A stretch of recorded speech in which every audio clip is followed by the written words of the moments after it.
ప్రార్థన చేసుకొని దేవుని వాక్యము ధ్యానిద్దాం.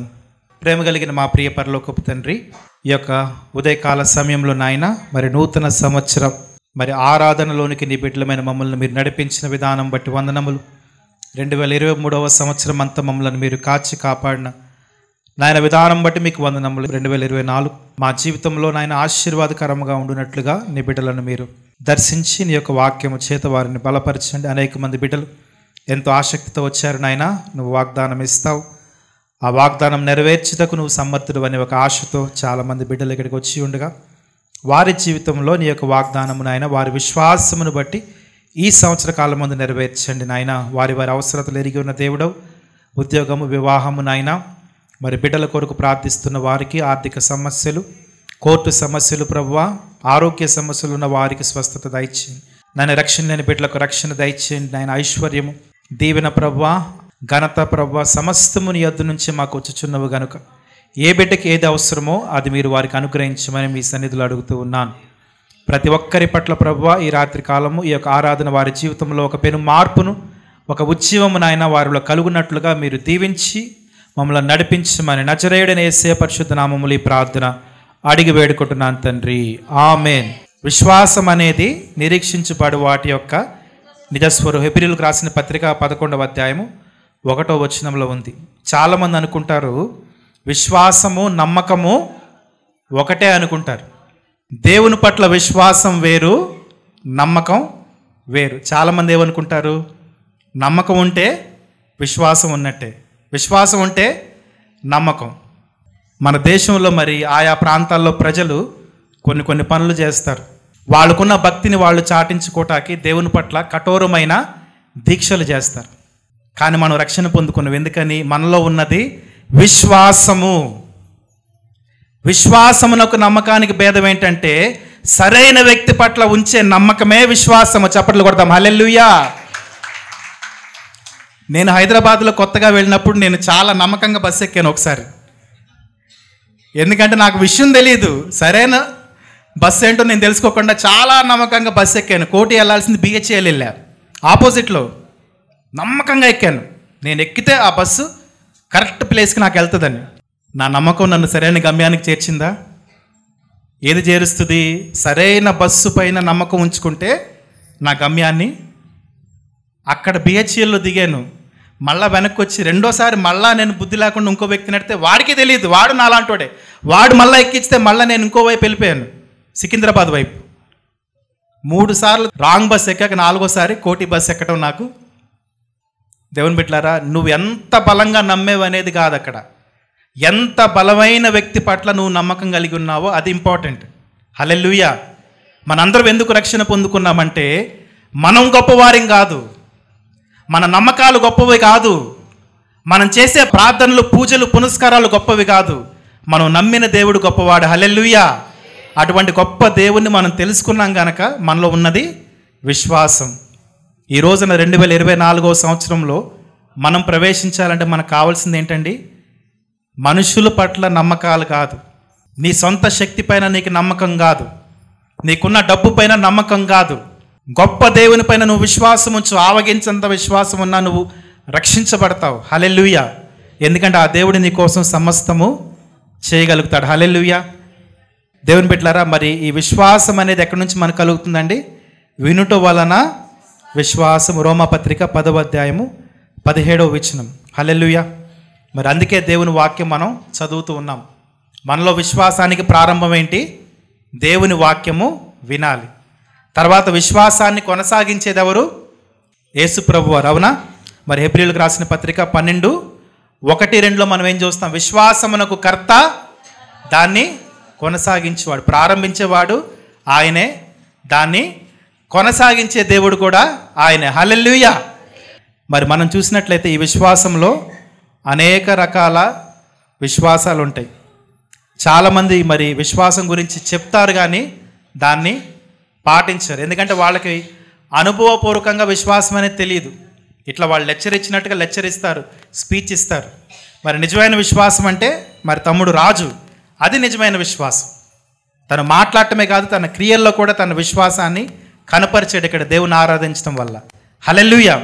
మరి మొట్టమొదటిగా మనం చూస్తే ఈ విశ్వాసంలో మొదటి రకం ఏంటంటే, మరి ఎక్కువ మంది దేన్ని నమ్ముతారో దాన్ని నమ్మే విశ్వాసము. దీన్ని ఏమంటామంటే credible faith or popular faith. దానియేలు గ్రంథం 3వ అధ్యాయము 7వ వచనం చూసినట్లయితే, మరి అక్కడ బాకా స్వరము వినబడినప్పుడు అందరూ కూడా ఏం చేశారు? ఆ విగ్రహం ఎదుట. ఈ రోజున ఎక్కువ మంది దేన్ని ఫాలో అయితే, ఎక్కువ మంది దేన్ని నమ్మితే దాన్ని నమ్మాలనుకుంటున్నారు. దేవుని బిడ్డలారా, దాదాపు 10,000 మంది యూదులు బబులోనికి చెరగా కొనిపోబడ్డారు.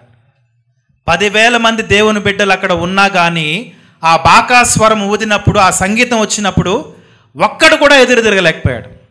ఎందుకంటే ఆ 10,000 మంది కూడా ఎక్కువ మంది ఏది చేస్తే గుంపులో గోవింద అన్నట్టుగా మనకెందుకు రిస్క్ అని చెప్పి దేవుని విషయంలో అవిశ్వాసం కలిగి దేవుని పట్ల నమ్మకం లేకుండా వాళ్ళు మొక్కారు ఆ విగ్రహానికి. ఈ రోజున దేవుడు నీతో చెప్తున్నాడు, ఎక్కువ మంది వస్తున్నారు కనుక నువ్వు వస్తున్నావా? పక్కవారిని చూసి నువ్వు కూడా క్రైస్తవుడిగా మారేవా? ఒకవేళ క్రిస్టియన్గా ఉంటే నాకు బెనిఫిట్స్ వస్తాయి, నాకు వేరే రకంగా నాకు ఉపయోగం ఉందని నువ్వు మారేవా? సంఘంలో క్రైస్తవుడని చెప్పుకుంటే నేను చేసే తప్పులు కనపడవని ఒక ముసుగులాగా నువ్వు క్రైస్తవ్యాన్ని పాటిస్తున్నావేమో. ఈరోజు దేవుడు చెప్తున్నాడు, నీ విశ్వాసము నిజమైనదా? అందరితో పాటు గుంపులో నువ్వు పాటించే విశ్వాసమా? ఒకసారి ఆలోచించు. రెండవదిగా మనం చూస్తే పిరికితనముతో కూడిన విశ్వాసం, కవర్డ్లీ ఫెయిత్. దేవుని బిడ్డలారా, మరి దేవుని వాక్యంలో దానియేలు 3:12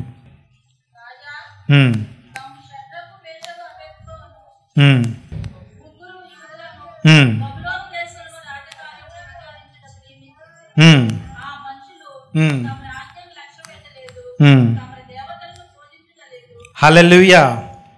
దేవుని బిడ్డలారా, 10,000 మంది దేవుని బిడ్డలు ఉన్నా కానీ 3 మాత్రమే ఆ విగ్రహానికి మొక్కకుండా ఎదురు తిరిగారు.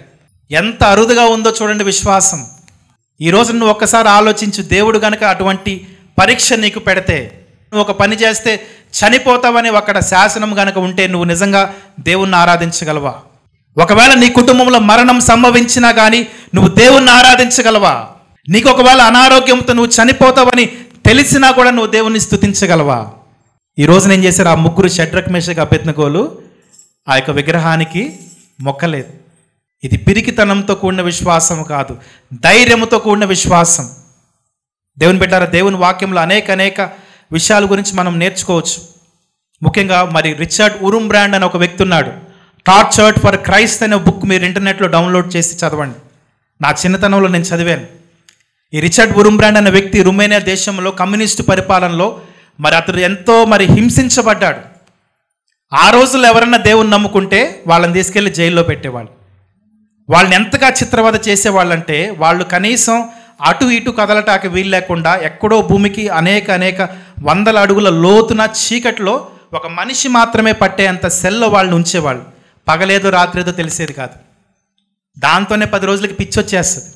ఆ తర్వాత కంటిన్యూస్గా వాళ్ళకి చెవులలో దేవుడు లేడు, దేవుడు లేడు, దేవుడు లేడని 24 గంటలు చెప్పేవాళ్ళంట. ఇంక అక్కడ వినకపోతే వాళ్ళకు ఆహారం పెట్టకుండా కిలో ఉప్పు, అరకిలో ఉప్పు గొంతులో వాళ్ళకి పోసేవాళ్ళంట. అరకిలో ఉప్పు మింగితే ఏమవుద్దండి? గొంతంతా కత్తితో కోసినట్టుగా ముక్కలు అయిపోద్ది. ఇప్పుడన్నా ఉప్పుకో దేవుడు లేడని అని చెప్పి కిలో ఉప్పు, అరకిలో ఉప్పు అలా పోసి వాళ్ళని హింసించేవాళ్ళు. కేవలం వారానికి ఒక రొట్టె, బ్రతకటానికి కావలసినంత ఆహారం పెట్టి హింసించేవాళ్ళు. ఎందుకంటే దేవుడు లేడని ఒప్పుకో ఒక్కసారి. ఇంకా వినకపోతే వాళ్ళ పిల్లలను తెచ్చి వాళ్ళ కళ్ళ ముందే ఆ జైలు గోడలకేసి కొట్టి చంపేవాళ్ళు. అయినా కానీ ఒప్పుకోపోతే వాళ్ళని ఇంకా భయంకరంగా హింసించేవాళ్ళు. మరి రిచర్డ్ ఉరుంబ్రాండ్ అనే వ్యక్తి 14 సంవత్సరాలు జైల్లో ఉన్నాడు. తన శరీరంలో ఉన్న 14 ఎముకలు విరవబడ్డాయి. ఆ వ్యక్తి తన జీవితంలో బయటకు వచ్చి తను ఎక్కడ సాక్ష్యం చెప్పినా తన షర్ట్ తీసి చూపించినప్పుడు తన శరీరం అంతా గాయాలే. అన్ని సంవత్సరాలు జైల్లో ఉండి చిత్రవద అనుభవించిన, తన బిడ్డలు తన కళ్ళ ఎదుట చనిపోయినా, ఆహారము లేకపోయినా, అనేక రకాలుగా తన భార్యను హింసించిన, తన కుటుంబాన్ని వేధించినా తను ఒప్పుకోలేదు దేవుడు లేడని. అలా జీవోత్సవంలాగా ఉన్నాడు. తర్వాత గవర్నమెంట్ వాళ్ళు అతన్ని విడిపించి బయటకు వచ్చినప్పుడు తను సాక్ష్యం చెప్పడం ప్రారంభించాడు. తను చెప్పిన సాక్ష్యం ఏంటో తెలుసా? నేను జైలుకి వెళ్ళిన మొదటి సంవత్సరంలో నా కుటుంబం ఏంటో నేను మర్చిపోయాను. వాళ్ళు పెట్టిన టార్చర్కి నా బ్రెయిన్ అనేది మెల్లమెల్లగా డెడ్ అవుతా వచ్చింది. నేను అక్కడ ఉన్న 3 సంవత్సరాలకి నేనేంటో మర్చిపోయాను. ఆ తర్వాత ఇంకొన్ని సంవత్సరాలకి అసలు ఈ ప్రపంచం ఏంటో, అసలు నేను ఎక్కడున్నానో కూడా తెలియని ఒక కోమాలోకి వెళ్ళిపోయాను. మొట్టమొదటి తన కుటుంబాన్ని మర్చిపోయాడు, తనెవరో మర్చిపోయాడు, చివరికి తను ఏం చేస్తున్నాడో కూడా తెలియని ఒక జీవోత్సవంలాగా ఉండిపోయాడు. కానీ తనన్న మాట ఏంటో తెలుసా? ఎన్ని నేను మర్చిపోయినా నాలో ఉండే గుండె కొట్టుకున్నప్పుడు మాత్రం అది లబ్ డబ్ అని కొట్టుకోవట్లేదు, కానీ యేసు యేసు అనే గుండు చప్పుడు మాత్రం ఆగలేదని చెప్పాడు. చప్పట్లు కొట్టి దేవుని స్తుతిద్దాం. హల్లెలూయా. ఎంత బలంగా తనలో ఆ విశ్వాసం పెనువేసుకుపోయిందంటే, నాలో నుంచి నా ప్రాణాన్ని తీయగలరు కానీ నా ప్రాణంలో నుంచి యేసుని తీయటం మీకు అసాధ్యం అన్నాడు. చివరకు తను చెప్పిన మాట ఏంటంటే, అన్నీ కోల్పోయాను, నేనేంటో కూడా మర్చిపోయాను, నాకేమీ గుర్తులేదు, నేనెవరో కూడా నాకు గుర్తులేదు, అనేక సంవత్సరాలు పట్టింది నేనెవరో తెలుసుకోవటానికి, కానీ నాలో ఉన్న గుండె చప్పుడు మాత్రం కొట్టుకున్నప్పుడల్లా ఈ జీవాన్ని ఇచ్చిన ఆ దేవుణ్ణి మాత్రం స్తుతించడం ఆపలేదు. అది కొట్టుకుంటానే ఉంది, యేసు యేసు, దాని ద్వారా నేను బ్రతికేశాను. ఈరోజు అటువంటి విశ్వాసం నీకుందా? మనల్ని కనుక గన్ పాయింట్లో పెట్టేవరన్నా యేసుని నమ్మితే నిన్ను చంపేస్తామంటే ఎంతమంది ఉంటారు? చేయొద్దండి, నిజంగా యథార్థంగా చేయొద్దండి దేవుని బిడ్డలారా. మరి ఇట్లాంటి ఒక కమ్యూనిస్ట్ దేశంలోనే ఒక చర్చ్లో ఆరాధన జరుగుతూ ఉంది. ఆరాధన జరుగుతున్న సమయంలో చాలామంది సైనికులు ఆ చర్చ్లోకి ప్రవేశించారు. ప్రవేశించి వాళ్ళు ఏమన్నారు తెలుసా? రే, మీరంతా దేవుణ్ణి ఆరాధిస్తున్నారు కదా, అట్లాంటి వాళ్ళు చాలామంది చేతులెత్తి ఇక ఎత్తమన్నప్పుడల్లా ఎత్తుతున్నారు, దించమన్నప్పుడల్లా దించుతున్నారు, ఊపమన్నప్పుడల్లా ఊపుతున్నారు. సరే, మీలో నిజంగా ఎంత విశ్వాసం ఉందో చూస్తాంరా, రండిరా అని చెప్పి ఆ ఎంట్రన్స్లో ఒక బైబిల్ పెట్టారు. మీలో బ్రతకాలనుకున్నవాడు ఆ బైబిల్ మీద ఉమ్మి బయటికి వెళ్ళండి, చావాలనుకున్నవాడు లోపల ఉండండి అన్నారు. చర్చిలో ఉన్న ప్రతి ఒక్కరూ బైబిల్ మీద ఉమ్మేసి వెళ్ళిపోయారు బయటికి, ప్రాణాన్ని కాపాడుకోవటానికి. ఎవరిని ప్రాణం అంటే అంత ఈజీ అనుకుంటున్నారు ఇవ్వటం? ఈ రోజున చాలామంది చెప్తున్నారు, నీకోసం నేను నా ప్రాణాన్ని ఇచ్చేస్తాడండి. తల్లులు కూడా అంటారు, మా పిల్లల కోసం మేము ప్రాణం ఇస్తామని. కానీ నిజంగా ఆ టైంకి వస్తే ఇవ్వగలరా అండి? ప్రాణం ఎవరికైనా తీపే. దేవుని బిడ్డలారా, ప్రతి ఒక్కరూ బైబిల్ మీద ఉమ్ము వేసి బయటికి వెళ్ళారు. చర్చ్ పాస్టర్తో సహా ప్రతి ఒక్కరూ బైబిల్ మీద ఉమ్ము వేసి దేవుణ్ణి తృణీకరించారు. అయితే ఒక చిన్న పాప, ఇట్లాంటి చిన్నారి బిడ్డ మాత్రం పరిగెత్తుకుంటూ వచ్చింది. సండే స్కూల్లో తను విన్న మాటల గురించి ఆమె జ్ఞాపకం చేసుకుంది. యేసు ప్రభు నిజ దేవుడు, ఆయన రక్షకుడు, ఆయన సిలువ మీద మన కోసం ఎంతో శ్రమ పడ్డాడు, ఆయన ముఖం మీద ఉమ్ము వేసినప్పుడు ఆయన తుడుచుకున్నాడు, ఒక్కోసారి తుడుచుకునే ఓపిక కూడా లేనప్పుడు ఆయన అలాగే వెళ్ళిపోయాడు, ఎవరు ఆయనకి నీళ్ళు ఇవ్వలేదు. అవన్నీ విని ఆ బిడ్డ వచ్చి ఆ బైబిల్ మీద అమాంతంగా పడిపోయింది. ఎందుకు యేసయ్య ముఖం మీద ఉమ్మేస్తున్నారు? బైబిల్ అంటే ఎవరు? యేసయ్య. మీకు అసలు జాలి లేదా? యేసయ్య ముఖం మీద ఉమ్మేస్తారని ఆ ఉమ్మంతా తుడటం స్టార్ట్ చేసింది. చిన్నారి బిడ్డకున్న విశ్వాసం అలాంటిది, కల్మషం లేని బిడ్డ. వెంటనే వాళ్ళు ఆ బిడ్డ పైన గన్నులతో తూటాల వర్షం కురిపించి తూట్లు కింద ఆ బిడ్డను కాల్చారు. మాంసం ముద్దలాగా అయిపోయింది, చనిపోయింది. ఈ రోజున నీలో అటువంటి విశ్వాసం ఉందా? ఆ చిన్నారి బిడ్డకున్న విశ్వాసం మనలో ఉందా? ఎంతమంది దేవుని మనం తృణీకరిస్తూ ఉన్నాం? మన ఉద్యోగ స్థలంలో మనం బయటకు వెళ్ళినప్పుడు మన ఫ్రెండ్స్ దగ్గర చాలామంది మేము క్రైస్తవులని చెప్పుకోవటానికి ఇష్టపడరండి. దేవుని బిడ్డలారా, క్రీస్తు ప్రభు అందరికీ ప్రభు, ఒక కులానికి మతానికి సంబంధించిన వాడు కాదు. ఈ రోజున నీ విశ్వాసం ఏంటో ఒకసారి పరీక్షించుకో. నీలో నిజమైన విశ్వాసం ఉంటే దేవుని కొరకు నీ ప్రాణం ఇవ్వటాకైనా నువ్వు తెగిస్తావు.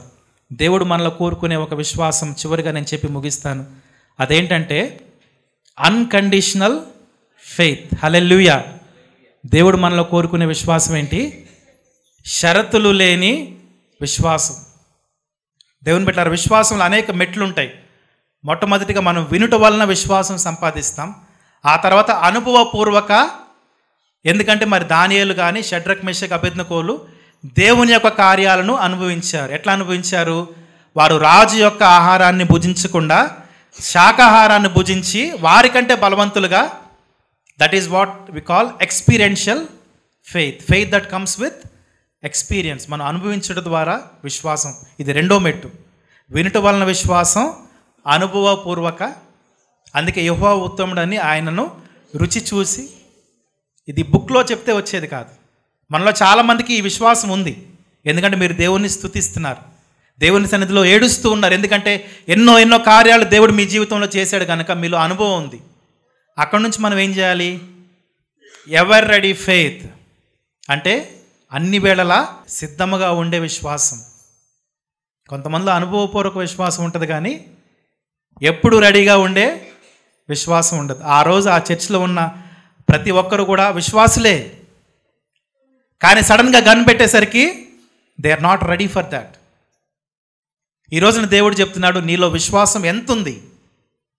ఏదో కొద్ది కొద్దిగా దేవుని పట్ల నీకు అనుభవాలు ఉంటే సరిపోదు. ఆ రోజు ఒకవేళ నువ్వు మరణించాల్సి వచ్చినా ఎదుర్కొనే విశ్వాసం ప్రతిరోజు నువ్వు సంపాదించాలి. అందుకే దేవుని వాక్యం ఏం చెప్తుందంటే, మీ విశ్వాసాన్ని మీరు అభివృద్ధి చేసుకోవాలి. దాన్ని కొనసాగించువాడు యేసు. దాన్ని కాపాడుకోండి, కొనసాగించండి. ఇట్స్ లైక్ నీ ఫోన్ రీఛార్జ్ అవుతుంది కదా, నీ ఫోన్ ఛార్జింగ్ పెట్టినట్టుగా ప్రతి దినము నువ్వు విశ్వాసాన్ని పెంచుకోవాలి. ఎందుకు? ఆ రోజు సాయంత్రం ఏమవుతుందో నీకు, తర్వాత ఏమవుతుందో, I should be ever ready. Hallelujah. దేవుని బిడ్డలైన షద్రక్ మేషక్ అబేద్నెగోలు వాళ్ళు కూడా అందరితో పాటు బయటకు వచ్చారు. వాళ్ళు కూడా పని చేసుకుంటున్నారు. అక్కడున్న 999 మందికి రెడీనెస్ లేదు. సిద్ధపాటుతో ఉండాలండి మనం ఎప్పుడు కూడా, సిద్ధపాటుతో కూడిన విశ్వాసం. అందుకే దేవుని బిడ్డలారా, ఈ రోజున ఈ వాక్యం ఇంత సమృద్ధిగా దేవునికి ఎందుకు ఇస్తున్నాడు తెలుసా? రాబో కాలంలో నీకు కలగబోవు మహాశ్రమల కొరకు ఇది సిద్ధపాటు. మీరు అనుకుంటారు, ఎందుకు ఇంత ఉపవాసం నేను ఉండాలి, ఎందుకు ఇంత కఠినమైన ప్రార్థన చేయాలి, ఎందుకు బుధవారం నాడు రావాలి, ఎందుకు ఇంత సేవ చేయాలి, ఎందుకు ఇంత గొప్ప సభలు పెట్టాలి?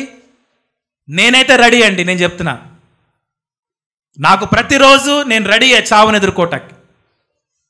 నా జీవితంలో దేవుడు నాకు నేర్పించింది ఏంటంటే, ప్రతిరోజు ఇదే నా చివరి రోజు అన్నంతగా నేను శ్రమ పడతా, అన్నంతగా నేను ఒక ఇంట్రెస్ట్తో ప్రతి పని చేస్తా. నేను అనుకున్న ఈ క్రిస్మసే నాకు లాస్ట్ క్రిస్మస్ అని నేను అనుకున్నా కాబట్టి ఇయర్ నేను చేయగలిగాను. నాకు నెక్స్ట్ ఇయర్ లేదు నా జీవితంలో, నెక్స్ట్ డే కూడా లేదు నా జీవితంలో, 2వ తారీఖు లేదు నా జీవితంలో, 1 నాది 2 నాది కాదు. అటువంటి నమ్మకం, అటువంటి ఇంట్రెస్ట్ నీకు ఉండాలి నీ జీవితం పట్ల. ఎందుకంటే రేపటి రోజున నేను ఎలా ఉంటానో నాకు తెలుసా. అందుకోసం నేను ఏం చేస్తున్నాను, ముందుగా చీమలను చూరుడి, అవి వేసవి కాలం ముందు ఆహారము. దేవుడు ఎందుకు చూడమన్నాడు తెలుసా? రాబో శ్రమలకు నువ్వు సిద్ధపడాలి. ప్రతిరోజు రీఛార్జ్ అవుతా ఉండాలి. ఎందుకంటే ఒకేసారి అట్లాంటి శ్రమ హఠాత్తుగా వచ్చినప్పుడు నువ్వు కుప్పకూలిపోకూడదు, ఎదుర్కోవాలి. ఓకే, నేను రెడీ. అటువంటి వాళ్ళు చాలా తక్కువ మంది. అందుకే సోమరిపోతుల్లారా ఎప్పుడు సిద్ధపడతారు. చీమలను చూసి నేర్చుకోండి. సుఖంగా ఉన్ననాడు కష్టపడతాయి, కష్టంగా ఉన్ననాడు కూడా కష్టపడతాయి. ప్రతిదినము మనం దేవునికి సన్నిధిలో సిద్ధపడాలి. చాలామంది అన్నారు, ఎందుకు నువ్వు ఇంత సభలు పెడుతున్నావు, ఎందుకు ఈ మీటింగ్? నేను దాదాపుగా ఈ నెలలో నేను ఒక 50 కిలోల స్వీట్లు పంచుంటా. నా స్టేటస్ మీరు చూస్తాను. ప్రతిరోజు ఒక 10 మందిని కలుస్తున్నా, నా బిజినెస్ పార్ట్నర్స్ని, నా కొలీగ్స్ని కలుస్తున్నా. ప్రతిరోజు ఎవరిని కలిసినా నేను స్వీట్లు 50 కిలోలు పంచాను. అదేవిధంగా 300 గిఫ్ట్స్ ఇక్కడ పిల్లలకి ఇచ్చాం, ఒక 200 గిఫ్ట్స్ పెద్దవాళ్ళకి ఇచ్చాం. కేకులు అయితే ఎన్ని పంచానో తెలియదు. మార్నింగ్ షాపింగ్ చేస్తే ఆ షాప్ వాళ్ళకి కేక్ ఇచ్చేసాను. బట్టలు అయితే ఒక 30 జతల బట్టలు నేను పెట్టుంటాను, గొప్ప కోసం కాదు. ఎందుకు ఇంత ఖర్చు? 10 లక్షలు ఖర్చు పెట్టుకున్నాను. నా జీవితంలో 2024 క్రిస్మస్ నాకైతే లేదు, నాకు నమ్మకం లేదు. ఒకవేళ ఆ రోజు నేను ఏ స్థితిలో ఉన్నా, దేవుని దగ్గరికి వెళ్ళి, దేవా నేను నీ కోసం ఎటువంటి కార్యాలు చేశానో ఒక్కసారి జ్ఞాపకం చేసుకొని అడిగే విశ్వాసం నాలో ఉండాలంటే ఈ రోజు నేను సిద్ధపడాలని, ప్రతిరోజు అదే నా చివరి రోజు అని నేను కష్టపడతాను. మనం ఈరోజు సజీవంగా ఉన్నాం, ఈరోజు సిద్ధపడాలి. ఈరోజు మన విశ్వాసం అనే ధనాన్ని సమకూర్చు, రేపటి రోజు మనది కాదు. ఫస్ట్ వినుట వలన విశ్వాసం, అనుభవపూర్వక. 3వది ఎప్పుడు సిద్ధపాటు కలిగిన. చివరిగా ఏంటంటే అన్కండిషనల్ ఫెయిత్. హల్లెలూయా.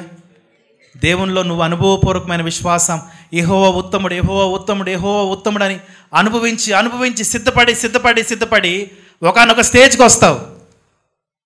ఆ స్టేజ్లో పౌలు వలె నువ్వు ఒక పరిపక్వత చెందినప్పుడు నువ్వేమంటావంటే, నా దేవుడు నాకు దగ్గరున్నా దూరం ఉన్నా నేను ఆ దేవుణ్ణే నమ్ముతా. Unconditional faith. చప్పట్లు కొడతాం. హల్లెలూయా. ఇద్దరు వ్యక్తులు కనుక ఒక గాఢమైన ప్రేమలో ఉన్నప్పుడు, వారు ప్రేమించి జీవించి ఎన్నో సంవత్సరాలు జీవించాక వారిలో ఎటువంటి ప్రేమ ఉంటుందంటే, నువ్వు ఎలా ఉన్నా ఎక్కడున్నా నీ పట్ల నా ప్రేమ. ఎందుకంటే ఆ వ్యక్తి యొక్క బాహ్య రూపం, ఆ వ్యక్తి ద్వారా ఇతను పొందుకునే మేలు కంటే కూడా ఆ వ్యక్తితో ఒక బాండింగ్ అనేది ఏర్పడుతుంది. ఆ వ్యక్తిని నువ్వు సంపూర్ణంగా కోరుకుంటావు కనుక ఆ పై రూపాన్ని, ఆ వ్యక్తి ద్వారా వచ్చే మేలులను బట్టి కాదు, ఆ వ్యక్తిని బట్టి నువ్వు విశ్వాసం కలిగి ఉంటావు. పౌలు అన్న మాట ఏంటంటే, నేను బ్రతుకుట క్రీస్తే చావైతే. ఎంత గొప్ప మాట అండి. ఒకప్పుడు బ్రతకటానికి దేవుని నమ్ముకున్న వ్యక్తి ఇప్పుడు ఏమంటున్నాడు తెలుసా? బ్రతుకుట క్రీస్తు. స్టెఫెన్ ఏమన్నాడండి రాళ్లతో కొడతా ఉంటే? నా దేవుని నేను దర్శనంలో చూస్తూ ఉన్నాను, మీరు నన్ను కొట్టినా చంపినా పర్లేదు కానీ ఈ నేరం మీ మీద మోపకుండా ఉండాలని అతను దర్శనం చూస్తూ తన చావు ద్వారా కూడా దేవుని మహిమపరిచాడు. హల్లెలూయా. ఒకప్పుడు దేవుని రక్షణ కోసం దేవుని నమ్ముకుంటాం, దేవుడు మనల్ని కాపాడాలని దేవుని నమ్ముకుంటాం, దేవుడు మనకున్న కష్టాలు తీర్చాలని దేవుని నమ్ముకుంటాం. కానీ దేవుణ్ణి అనుభవించి నీలో విశ్వాసం ఎక్కువైనప్పుడు నువ్వేమంటావంటే, ఒకవేళ నేను చనిపోవటం దేవునికి మహిమకరమైతే నాకు అదే కావాలనుకుంటావు నువ్వు. అది అన్కండిషనల్ ఫెయిత్. ఈ రోజున షడ్రక్ మేషక్ అబేద్నెగోలు దేవుణ్ణి రుచి చూచి ఆయనతో ఒక వ్యక్తిగత సంబంధాన్ని ఏర్పరచుకున్నారు. వాళ్ళు ఏమంటున్నారంటే, యేసయ్యా మాకు నువ్వు కావాలి, నువ్వు ఇచ్చే మేళ్ళు కాదు. బాబ్ జోయల్ అని ఒక పాట రాశాడు. ఆ పాటలో నీ యొక్క మేళ్ళు, నీ ఉపకారములు కాదు, నాకు నువ్వు కావాలి, నీ సన్నిధి కావాలి, నీ ఆత్మ నాకు కావాలి. దేవుని మేళ్ళు కోసం మనం దేవుని వెంబడించే రోజులు అయిపోయినాయి. నువ్వెక్కడుంటే నేను, ఒకప్పుడు ఆయన మనం ఎక్కడుంటే ఆయన అక్కడికి రావాలని ప్రార్థన చేసేదాన్ని. నా ఇంట్లోకి వచ్చి నన్ను స్వస్థపరచు, నేను వెళుతూ ఉండగా నాతో రా. ఈ రోజున షడ్రక్ మేషక్ అబేద్నెగోలు చెప్తున్న మాట అంటే, నువ్వెక్కడుంటే అదే మాకు స్వర్గం. నువ్వు ఒకవేళ మంటలో ఉన్నావా యేసయ్యా, ఆ మంటలోకి మేము కూడా వస్తాం, చప్పట్లు కొడతాం. హల్లెలూయా. Unconditional faith. అందుకే ఏం చేశారు అందరూ? ఆ మంటలను చూసి వణికిపోతామంటే వీళ్ళు ఏం చేశారు? ఆ మంటల్లో అగ్ని స్వరూపుడైన దేవుని, పరిశుద్ధాత్మ దేవుని చూశారు కనుక మా దేవుడు అక్కడ ఉన్నాడు, ఈరోజు మా చావు దేవునికి మహిమకరమైతే మాకు అదే కావాలి, మాకు ఆయన ఇచ్చే మేళ్ళు కాదు, మాకు యేసయ్య కావాలని ఆ మంటల్లోకి దూకారు, సజీవంగా బయటకు వచ్చారు. This is what we call unconditional faith. దేవుని యొక్క మేళ్లను బట్టి, దేవుడు నీకు చేసే కార్యాలను బట్టి నువ్వు దేవుని వెంబడిస్తున్నావా, లేక దేవుని కోసము నువ్వు దేవుని వెంబడిస్తున్నావా? హల్లెలూయా. ఒక రాజు దగ్గర చాలామంది వ్యక్తులు ఉన్నారు. వాళ్ళందరినీ రాజు పిలిచి నీకేం కావాలని అడిగితే, కొంతమంది నగలు, కొంతమంది రత్నాలు, కొంతమంది రకరకాలు అడిగారు. ఒక వ్యక్తి మాత్రం రాజుతో ఎప్పుడు పక్కన ఉండే వ్యక్తి, ఆయన ఏమన్నాడు, రాజా నాకు ఏమి వద్దు కానీ నీ పక్కన నాకు ఒక చైర్ మాత్రం ఉంటే చాలన్నాడు. హల్లెలూయా. దేవునితో ఒక వ్యక్తిగత సంబంధాన్ని ఏర్పరచుకోండి. ఆ పర్సనల్ బాండింగ్ అనేది నీకు దేవునితో ఉండాలి. దేవుని బిడ్డలారా, దేవుడు ఒక వస్తువో ఒక శక్తి కాదండి. ఆయన ప్రేమ స్వరూపి. అంటే ఆయన ఒక మనిషి, మనలాంటి వ్యక్తిత్వం కలిగిన వాడు. ఆయన కూడా మన ప్రేమను కోరుకుంటాడు. మీరు ఆయన్ని ప్రేమించాలి. దేవుని పట్ల ఉన్న నిజమైన విశ్వాసం అంటే ఏంటో తెలుసా? దేవుణ్ణి కోరుకోండి, దేవుడిచ్చే డబ్బుల్ని కాదు. ఆయన్ని ప్రేమించండి. మొదట ఆయన నీతిని, ఆయన రాజ్యాన్ని వెతికితే తర్వాత అన్నీ కూడా మనకు ఆటోమేటిక్గా వస్తాయి. ఏటీఎం మిషన్ దగ్గరికి వెళ్తే డబ్బులు వస్తాయి, ఒక్కోసారి మన దగ్గర బ్యాలెన్స్ లేకపోతే డబ్బులు రావు. కానీ ఒక నిజమైన స్నేహితుడిని, ఒక మంచి వ్యక్తిని నువ్వు సంపాదించుకుంటే ఎటువంటి సమయంలో అయినా డబ్బులున్నా లేకపోయినా నిన్ను ఆదుకుంటాడు కదండి. హల్లెలూయా. ఈ రోజున దేవుని పట్ల మనకు కలిగి ఉండాల్సింది అన్కండిషనల్ ఫెయిత్. దేవుడు మనకి ఏది చేసినా చేయకపోయినా, దేవుడు మనతో ఉన్నా లేకపోయినా, దేవుడు మనల్ని బ్రతికించినా చంపేసినా, దేవుడు మనల్ని ఎక్కడికి రమ్మన్నా నువ్వు వెళ్ళాలి విశ్వాసంతో. చివరికి దేవుడు నీ ప్రాణం అడిగినా ఆ ప్రాణం ద్వారా, ఆ చావు ద్వారా దేవునికి మహిమ వస్తుందంటే ఆ ప్రాణం ఇచ్చేయాలి. అప్పుడు దేవుడు నీకు 10 రెట్లు ఉన్నతమైన జీవకిరీటం, నిత్య జీవాన్ని నీకు ఇస్తాడు. హల్లెలూయా. దేవుడు ఇటువంటి ఆశీర్వాదకరమైన విశ్వాసం మనకు అనుగ్రహించి, మరి 2024వ సంవత్సరంలో మరి మనకు మెయిన్గా కావాల్సింది ఏంటండి? మనందరికీ విశ్వాసం కావాలి. ఎందుకు? నెక్స్ట్ ఇయర్ ఏం జరుగుతుందో మనకి ఆర్థిక సమస్యలు, కుటుంబ సమస్యలు, ఉద్యోగ సమస్యలు, అన్ని సమస్యలు మన చుట్టూ ఉన్నా కానీ మన విశ్వాసం ద్వారా ఎదుర్కోవాలి. కాబట్టి దేవుడు మీకు అటువంటి ఉన్నతమైన విశ్వాసం ఇవ్వాలని నేను మనస్ఫూర్తిగా కోరుకుంటూ ఉన్నాను. తలలు వంచినట్లయితే విశ్వాసం గురించి మనం విన్న మాటలను బట్టి దేవుని సన్నిధిలో మనం ప్రార్థన చేసుకుందాం. దేవుని పట్ల నీకు unconditional faith, ever ready faith, experiential faith, వినుట వలన faith that comes by listening to the word of God, ఇవన్నీ నీలో ఉన్నాయో లేదో ఒకసారి పరిశీలించుకో. దేవుని బిడ్డ, ఈరోజే నీది, రేపటిది నీది కాదు. దేవుని కోసం రేపు చేస్తా, వచ్చే సంవత్సరం చేస్తా, ఆపై సంవత్సరం అనుకోబాక, జాగ్రత్త. ఈరోజే నీది. ఎంత ఆసక్తితో నువ్వు దేవుని పని చేస్తున్నావు ఒకసారి గుర్తు చేసుకో. దేవుని పట్ల, ఇతరుల పట్ల నువ్వు ఎంత ప్రేమ కలిగి, ఎంత కనికరము కలిగి సహాయం చేస్తున్నావు ఒకసారి గుర్తు చేసుకో. తర్వాత వాయిదా వేస్తే ఒకేసారి నీ పైన ఒక భయంకరమైన శ్రమలో నువ్వు నెట్టబడినప్పుడు తట్టుకోలేవు. దేవుని బిడ్డ, సిద్ధపడు. ప్రతిదినము నీ విశ్వాసాన్ని అభివృద్ధి చేసుకో. మరి దేవుని సేవకురాలు మనల్ని ప్రార్థనలో నడిపిస్తారు. స్తోత్రములు నాయనా, స్తుతులు నాయనా. మహాగణుడా, మహోన్నతుడా, నా ప్రభువా దేవా, చాలా గొప్ప వాక్యమును నాయనా విని ఉన్నాము. ఎందుకనగా ప్రభువా నాయనా, ఎటువంటి నాయన లవ్ అనేది, ఫెయిత్ అనేది ఎట్లా ఉండాలని నాయన, డిసపేరింగ్ ఫెయితా లేక అన్కండిషనల్ ఫెయితా అని నాయన 2 రకములైన విశ్వాసములను గూర్చి నాయన శ్యాంప్రకాష్ బాబు వివరించినందుకు నీకు స్తోత్రములు నాయన. నీ కృపలో భద్రపరిచినందుకు నీకు స్తోత్రం. అలాగే ప్రభా, ఈ యొక్క దినములో ఉన్న ప్రతి ఒక్కరు ఏ వాక్యమైతే విన్నారు నాయన, రేపటిని గూర్చి చింతించవద్దు, దేవుడు నీకు తోడై ఉన్నాడు అని గొప్ప సాక్ష్యమును నాయన, వాక్యమును నాయన మనస్సులో నుండి అద్భుతకరంగా వివరించినారు. జనవరి 1 డేలో నాయన, వేకువజాములో నాయన వాక్యం విన్నాము నాయన. ఆ ప్రకారంగా నడుచుకునే శక్తి, కృపను దయచేయవలనని యేసు నామములో ప్రార్థించి వేడుకుంటున్నాను తండ్రి. ఆమేన్.